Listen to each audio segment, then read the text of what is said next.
नमस्कार. श्री स्वामी समर्थ. स्वामी सेवा करताना कोणत्या गोष्टी आवर्जून लक्षात ठेवाव्यात? स्वामी समर्थांची नियमित सेवा करताना या 3 गोष्टी नेहमी लक्षात ठेवाव्यात. स्वामी पूजेचे तेव्हाच शुभ फळ मिळते. श्री स्वामी समर्थ हे नाव जरी उच्चारले तरी एक प्रकारे मनात विश्वास निर्माण होतो. अशक्य ही शक्य करतील स्वामी, ही हजारो भाविकांची श्रद्धा आहे.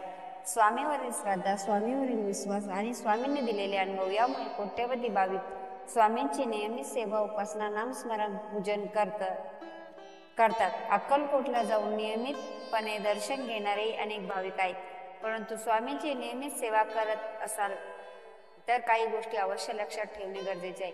या गोष्टी आचरणात आणल्यास स्वामी पूजा आणि स्वामी सेवेचे शुभ फळ अधिक चांगल्या पद्धतीने मिळू शकते अशी मान्यता आहे, असे सांगितले जाते. अनेकदा आपण नियमित सेवा, उपासना, नामस्मरण करत असलो तरी त्याचे फळ आपल्याला मिळत नाही. याबाबत मनात शंका निर्माण होते. गोष्टी सकारात्मक घडत नाही असे वाटू लागते. अशा गोष्टी सातत्याने घडू लागल्या की नकारात्मकता निर्माण होऊ लागते.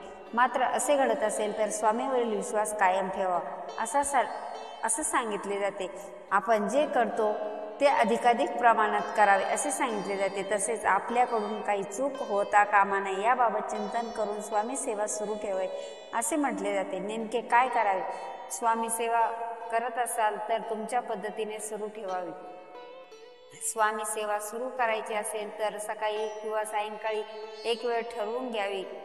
धावपळीमुळे सकाळी शक्य होत नसेल तर तिन्ही सांजेला दिवे लागणे वेळी ठरवावी. त्याच वेळेला दररोज नियमितपणे स्वामी सेवा करावी.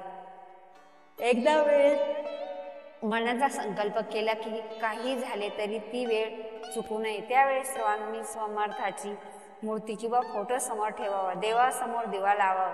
स्वामींना दिवा अर्पण करावा. त्यानंतर धूप किंवा अगरबत्ती लावावी. शक्य असेल तर गोडाची नैवेद्य करून दाखवावी. अगदी दूध किंवा साखर ठेवला तरी चालू शकतो.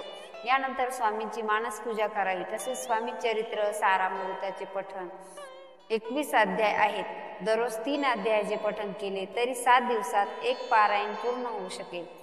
पुन्हा पहिल्या अध्यायापासून पारायणास सुरुवात करावी. यानंतर स्वामी समर्थ महाराजांचा तारक मंत्र म्हणावा. तसेच किमान एक माळ श्री स्वामी समर्थ या मंत्राचा जप करावा. एकापेक्षा अधिक माळ जपल्यास उत्तम, परंतु यथाशक्ती जप नामस्मरण करावे. शक्य तितक्या काळापर्यंत ही सेवा सुरू ठेवावी. शक्यतो ही सेवा अखंडपणे करावी. खंड पडू नये. काही अपरिहार्य कारणास्तव सेवेत खंड पडल्यास स्वामी समर्थाची मनापासून क्षमा याचना करावी.